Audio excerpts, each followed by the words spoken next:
رمضان میں، تو کیا وطر جماعت سے پڑھ سکتا ہے؟ مسئلہ پوچھنا تھا۔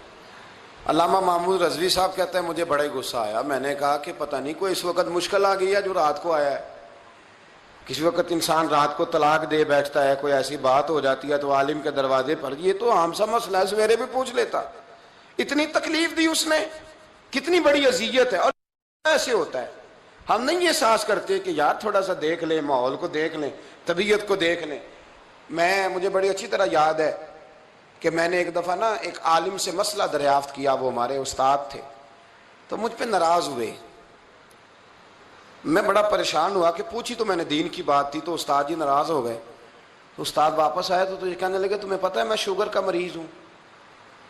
میں بڑی تکلیف میں تھا، اور میں نے نماز کے لیے میں جلدی کیوں اٹھ کے چلا گیا تھا، میں نے ایک روٹی کھانی تھی، مجھے کچھ ہو رہا تھا۔ تو اب میں اگر تجھے انکار کرتا، دین کی بات تھوڑا دیکھ لیا کرو، مزاج کو سمجھ لیا کرو، تم سمجھتے نہیں ہیں، ساز ہی نہیں پیدا کرتے۔ وہ بڑی اس وقت چیز سمجھ میں آئی کہ کچھ چیزیں ایسی ہوتی ہیں ہر وقت انسان ایک موڈ میں نہیں ہوتا، آپ سمجھیں۔ بہرحال جو بات کرنا اس کو سمجھیے گا۔ تو وہ کہتے ہیں کہ سید صاحب نے اس کو کہا، میں بات ختم کرنے لگا ہوں، کہا کہ وہ اگر نہیں نہ پڑھے فرض جماعت کے ساتھ تو بہتر یہ ہے کہ وطر بھی جماعت سے نہ پڑھو۔ وہ بندہ مطمئن ہو کے چلا گیا۔ سید صاحب اپنے کمرے میں چلے گئے تو علامہ صاحب کہتے ہیں مجھے بڑا غصہ آیا، میں نے اس کو بلایا، میں نے کہا کہ کیا تیری جان کے مصیبت میں آئی ہوئی تھی؟ اسی وقت ہی مسئلہ پوچھنا تھا، اسی وقت ہی پوچھنا تھا، دل نہیں چڑھنا تھا، یا تجھے حضرت اسرائیل بتا گئے تھے کہ تیری آخری رات ہے؟ کہتے میں نے پورا غصہ نکالا اس پر۔ میں نے کہا تو بڑا ہی بیوقوف آدمی ہے، بوڑھے آدمی ہیں، اور بڑی مشکل سے نیند آتی ہے، آئی گئی تھی تو آ گیا ہے۔ کہتے میں غصہ کر رہا تھا تو سید صاحب آ گئے، تو آ کے مجھے ڈانٹا، چپ کر، اس طرح کسی کے ساتھ بات کرتے ہیں۔ پھر اس کو کہنے لگے بھائی معاف کرنا، یہ ابھی بچہ ہے، اسے پتہ نہیں۔ کہتے ہیں پھر مجھے کمرے میں لے گئے اور بہت بڑا ہی جملہ کہا۔ اگر آپ اپنا کلیجہ ٹھنڈا کرنا چاہیں نا تو اس طرح بھی کر سکتے ہیں۔ بہت بڑا جملہ کہا، کہنے لگے معبود مسئلہ تو میں نے بتایا، تمہیں کیا تکلیف ہوئی؟ اور پھر فرمانے لگے شکر کرو اللہ کا، اس دور میں بھی کوئی دین کی بات پوچھتا ہے۔ شکر کرو اللہ کا، اس دور میں بھی کوئی دین کی بات پوچھتا ہے، شکر کرو اللہ کا، کوئی دین کی بات پوچھتا ہے، ورنہ تو لوگ پوچھتے ہی نہیں۔ تو اگر آپ خوش کرنا چاہیں اپنے آپ تو آپ سائیکل والے پہ غصہ کرنے کی بجائے یہ بھی تو کہہ سکتے ہیں نا شکر ہے رزق حلال کما رہا ہے، مانگ کے نہیں کھاتا، شکر ہے یہ محنت کر رہا ہے اپنی۔ تو آپ اپنے ذہن کو اس طرح کا بنائیں، سوچ کو اس طرح کا بنائیں۔ آج اس جمعے میں ہم نے ارادہ کرنا ہے کہ ہم نے آسانیاں دینے کی کوشش کرنی، ہم نے لوگوں کو تکلیف نہیں دینی، ہم نے کسی کو آزمائش میں مبتلا نہیں کرنا، ہم نے کوئی ایسا کام نہیں کرنا جس کی وجہ سے لوگ سمجھیں کہ یہ آدمی بوجھ بن گیا ہے۔ کبھی بوجھ نہ بنے۔ یارو کتنا بدبخت ہے وہ آدمی جس کے مرنے کی لوگ دعا مانگے، اس کے مرنے کی۔ حضرت عبداللہ ابن مبارک کے پڑوس میں ایک یہودی رہتا تھا، یہودی تھا، یہودی۔ حضرت عبداللہ ابن مبارک مکان بیچنے لگے، حضرت عبداللہ ابن مبارک کا پڑوسی مکان بیچنے لگا، وہ یہودی۔ تو گاہک آئے تو کہا کتنے کا؟ کہا 2000 دینار کا، 2000 دینار۔ تو انہوں نے کہا کہ اس گلی میں اس محلے میں تو 1000 دینار کا مکان ہے، تو تیرا 2 کا کیوں ہے؟ کہنے لگے 1000 میرے مکان کا اور 1000 عبداللہ ابن مبارک کے پڑوسی ہونے کا، اس لیے کہ اتنا شاندار پڑوسی تمہیں کبھی نہیں ملے گا جس کی ہم نے کبھی آواز ہی نہیں سنی۔ 1000 روپیہ لوں گا ان کے پڑوس میں جگہ دینے کا، 1000۔ تو وہ شخص کہنے لگا یہ تو نے عجیب بات کر دی، حالانکہ تو یہودی ہے، یہ تو نے عجیب بات کر دی۔ تو کہنے لگا 3 دن میری گلی میں آ کے رہ، تو دعائیں مانگے گا کہ یا اللہ میں یہیں رہنا چاہتا ہوں، وہ دعائیں مانگے گا کہ اتنا اچھا انسان، اتنا خیال رکھنے والا، اتنا خیال رکھنے والا، چھوٹی چھوٹی باتوں کا خیال کرنے والا۔ امام زین العابدین کا وصال ہوا نا، تو آپ کے صاحبزادے کہتے ہیں مجھے نہیں پتا تھا کہ میرے ابا کا دنیا سے اتنا پیار ہے۔ کوئی آ کے گلے لگ کے روتا تھا کہ میری بچی کی شادی انہوں نے کرائی، کوئی آ کے کہتا تھا میرا قرضہ انہوں نے دیا، کوئی کہا کرتے تھے میرے نکاح پہ سارا بندوبست انہوں نے کیا۔ اکھاں جدوں میٹیاں زمانہ مینوں روے گا، اپنا تے اپنا بیگانہ مینوں روے گا، تے جدوں نہ میں دسیا میں خاراں نوں میں خانے وچ ایتھے جام ٹوٹ جان گے تے میں خانہ مینوں روے گا۔ کئی لک لک رون گے تے کئی بک بک رون گے، گلیاں دا ایانا تے سیانا مینوں روے گا۔ تو اپنی زندگی خیر والی بنائیں، کسی کا نفع کریں، کسی کا بھلا کریں، کسی سے پیار کریں۔ اور یارو چھوڑو مزدور بن جاتے ہیں. شیخ سعدی کہا کرتے تھے جب سے مخدوم بنا ہوں نا, لوگوں سے خدمت کرانے لگا ہوں, مزہ ہی نہیں آیا. مزہ تو تب آیا ہے کبھی نانی کی خدمت, کبھی دادی کی خدمت, کبھی ابا کی خدمت, کبھی اس کی خدمت. کہتے ہیں وقت گزرا تو پھر استادوں کی خدمت, پھر اللہ نے موقع دیا تو پھر پیروں کی خدمت. اور کہتے ہیں میرا تو دل کرتا ہے میں مریدوں کی بھی خدمت ہی کروں, میرا تو دل کرتا ہے میں شاگردوں کی بھی خدمت ہی کروں. کہتے ہیں جو مزہ خدمت میں آیا ہے وہ خدمت کرانے میں, یہ مزہ بھی لینے کی کوشش کریں. آج نا مخدوم بڑے ہی بن گئے ہیں, مخدوم بڑے ہی بن گئے. کس کس کی بندہ خدمت کرے؟ تو اس طرح کریں, کچھ خادم بھی تو پیدا ہونے چاہیے نا, کچھ خادم بھی پیدا ہونے چاہیے. مہمان خصوصی بڑے ہو گئے, کوشش ہونی چاہیے کچھ عام سے بھی مہمان بنے, عام سے بھی, جو خاص مہمان نہ ہوں, جن کا ارادہ ہو کہ نہیں ہم نے پیار ہی بانٹنا ہے. دعا ہے رب کریم کی بارگاہ میں اللہ خوبصورت دین پر خوبصورتی سے عمل کی توفیق عطا فرمائے.